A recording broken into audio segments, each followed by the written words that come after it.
Okay, cool.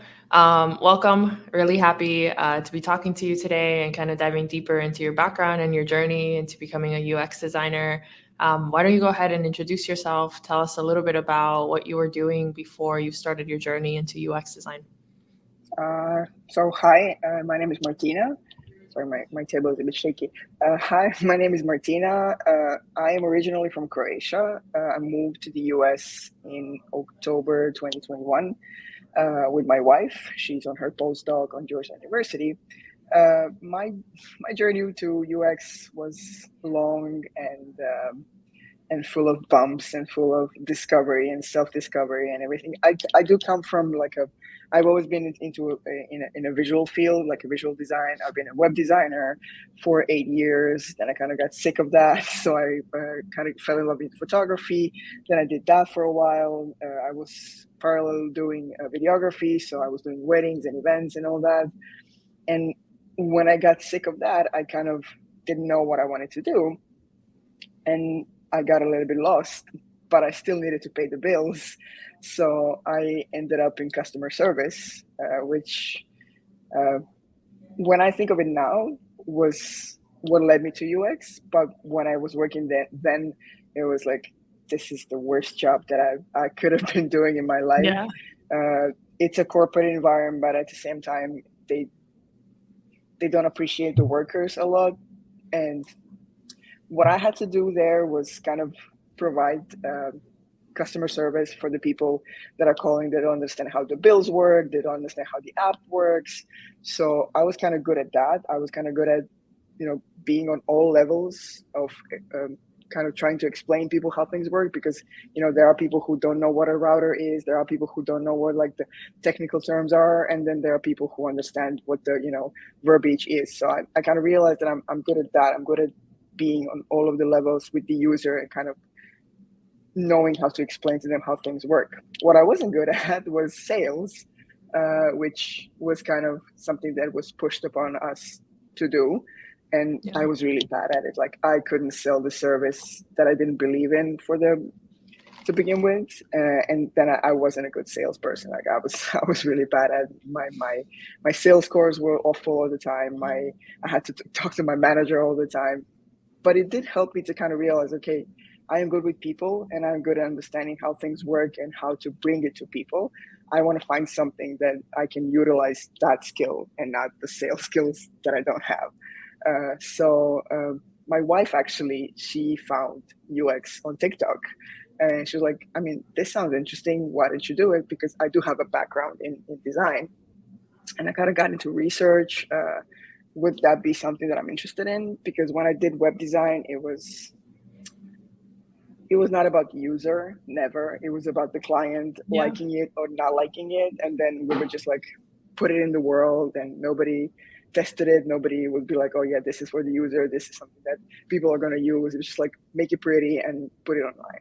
So what interested me with the UX is just that part, that I can make I have a problem and a way to fix it, but then also I can ask the users if I fixed it.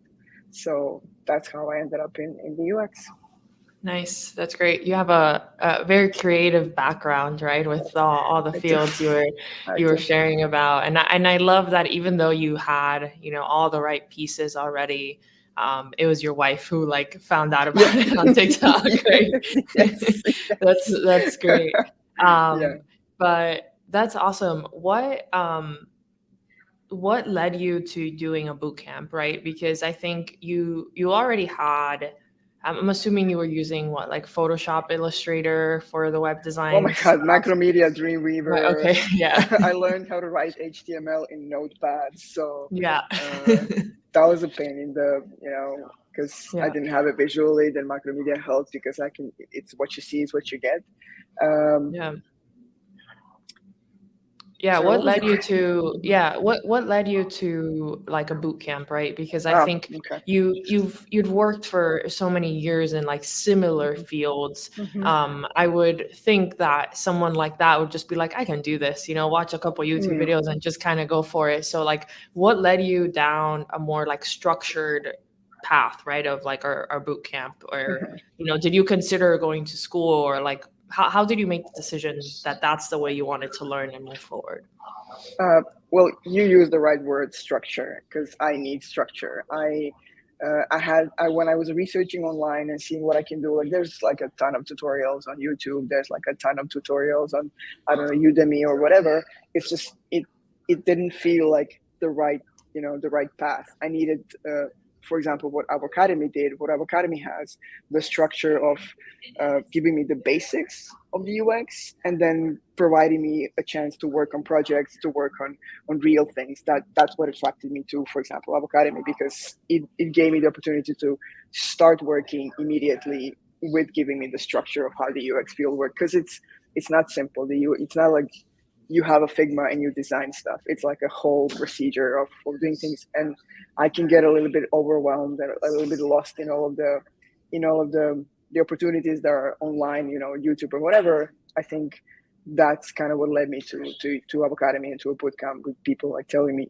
this is the way to do it, and then we'll help you later to figure out your path in seeking for a job. Yeah, I think, sometimes people join the program and they're like, the content on here like looks just like something I could find on YouTube. And I'm like, yeah, you could find it. Like no one said like we're not teaching something different than what's on Yeah, YouTube, right? yeah, Like I yeah, think yeah. the value of any program, not just Avocademy, is the structure, the accountability, the mentorship, right? Like I Mm-hmm. think it's all of that together, and knowing that you're not wasting your time watching 20 YouTube videos. Like Exactly, you're exactly learning what you need to know, that someone's exactly, curated in a exactly. curriculum. Yeah. So I love that you mentioned that. Cool. Tell me about your experience in foundations. So you start learning, where you like, okay, this makes sense. I kind of, understand parts of this, or, things Mm-hmm. from my background, or were Mm-hmm. you like, oh, this is completely different, scared, excited? Like, how were you feeling during the foundations program? Well, it was on and off. Like there were parts that I was familiar with, like creating a UI. That was something that I went through like very easily, because it goes naturally. Like I've done that. The scary parts were, for example, the part where you need to talk to users, because I've never done that. Where I needed to do my own research, I've never done that. So I was kind of lost at times. But it was great that I had mentorship. It was great that I had people I could talk to, that I can like reach out or help me. I'm a little bit lost. I don't know what this means. But yeah, there were parts that were like,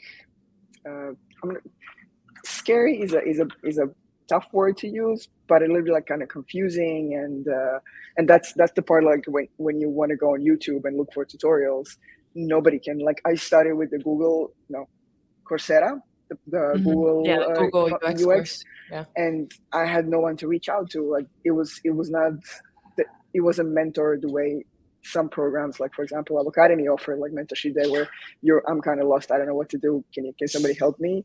Because there are parts, like I said, that I knew what are about, but there are other parts that I was like, what this is, and I Yeah. don't know how to handle this. So yeah. Yeah, sometimes you don't even know what to Google, right? Like you don't know Yeah, what you need to be yeah, yeah, searching to get the yeah. answer that you need. So I Yeah, get that. Yeah. yeah, yeah. Awesome. You finished foundations, you joined our CJ program. You talked about like being able to jump right into the real world experience. Mm-hmm. Talk to me a little bit about like, how were your group projects? How was it working with other people? What kind of projects were you working on? Overall experience of that. For me, CJ was amazing. Like I never had um, that kind of opportunity to work in teams where, uh, first of all, it's all online, it's all on Zooms, it's all like difficult to manage. Like first two projects I did, I was just a member of a team, and then the last two projects I was a team leader, which kind of gave me the opportunity to um, build things um, from the point of somebody who has to manage people, and that can be difficult, and I didn't know that can be difficult, because there's also one thing that I always talk about with designers. It's we all have an ego, and sometimes we forget that ego in the UX field needs to be like left outside the door, because we're working for the user and not for ourselves. So that was also kind of like a challenge for me personally, also, because if others have an ego, I also have it. So it was it was an amazing experience. It was tough. It was hard. It was at points like you get nervous because you're missing a deadline, and you don't take this as a kind of I'm working pro bono, or I'm working, as a part of a team. You don't take it lightly. You take it very seriously. You take it very personally, and it gave me the opportunity to kind of see how things will work in the real world. Yeah.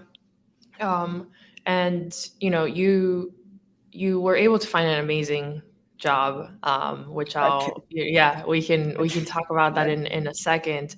Um, Tell us a little bit about the job search leading up to that, right? Like how long were you looking for a job? I know I can see it from your face. We always talk about the roller yeah. coaster, there's traction, there's no traction. Um, Mm. but tell us a little bit about how, and please be as honest as possible Yeah. of Yeah. how that feels, because I think what we're really trying to do, by sharing your story is explain to people that even though it may not be a super easy path to it, like it is rewarding, right? But it does require time, and it's Hmm. challenging. There's a lot of feelings It is. involved. It But is. yeah, share a little bit about your job search phase and ultimately the results, if you feel comfortable sharing that. Man, the job search was like, you read people writing like on the Slack channel.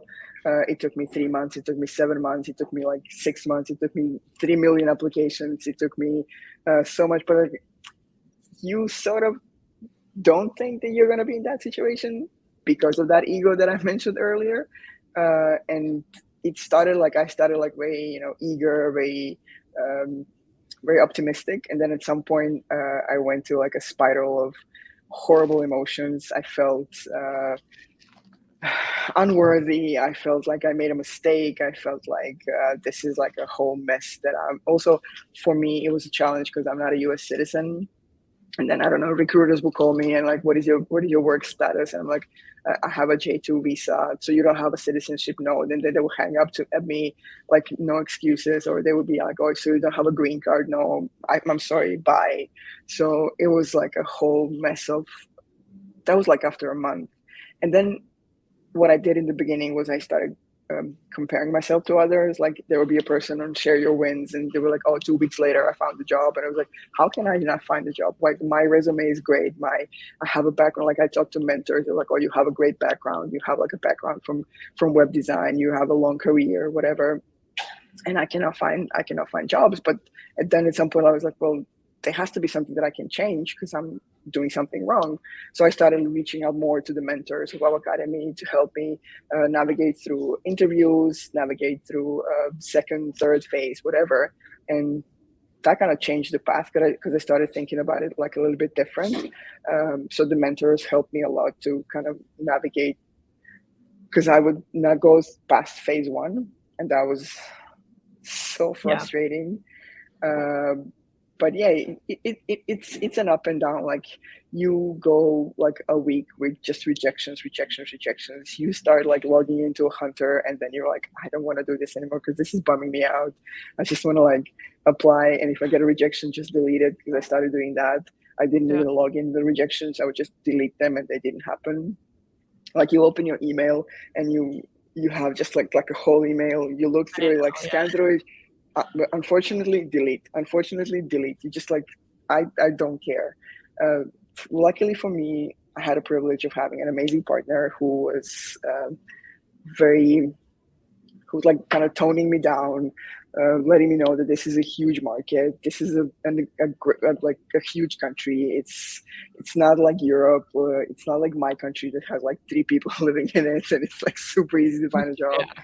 It's just like, you have to be persistent. You have to continue working, and continue like trying, and just, the one thing that led me uh, through every day was like, it just takes to one yes, not seven, not eight, not it's a Yeah. one yes. And 2 months, it was 2 months, yeah, 2 months later, I got my first offer, and yeah. Nice. Yeah. It feels, I think when you're in it, it feels never ending, like it feels like it's Yeah. just, you're going to just keep getting no's and no's and no's. Yeah.